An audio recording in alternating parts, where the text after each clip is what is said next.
ദൈവനാമം മഹത്വപ്പെടട്ടെ.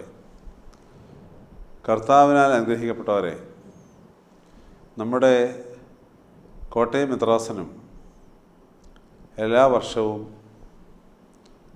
ഒരു കലണ്ടർ നമ്മുടെ വിശ്വാസികളുടെ ഉപയോഗത്തിന് വേണ്ടി പ്രസിദ്ധീകരിക്കുന്ന പതിവുണ്ടല്ലോ. ക്രിസ്മസ് ആചരണങ്ങളും അനുഷ്ഠാനങ്ങളും പൂർത്തിയാക്കി പുതിയ വർഷത്തിലേക്ക് നാം പ്രവേശിക്കുമ്പോൾ സഭാമക്കൾ ദൈവമക്കൾ എന്ന നിലയ്ക്ക് സഭാമക്കൾ ആരാധന ജീവിതത്തിൽ എങ്ങനെ പങ്കുകാരാകണമെന്ന് ഓർമ്മപ്പെടുത്തുന്ന ഒരു കലണ്ടറാണ് നാം നമ്മുടെ മെത്രാസനത്തിൽ നിന്ന് പ്രസിദ്ധീകരിക്കുന്നത്. എല്ലാവർക്കും നമ്മുടെ കർത്താവിൻ്റെ തിരുജന്മത്തിൻ്റെ ആശംസകൾ നേർന്നു കൊള്ളട്ടെ.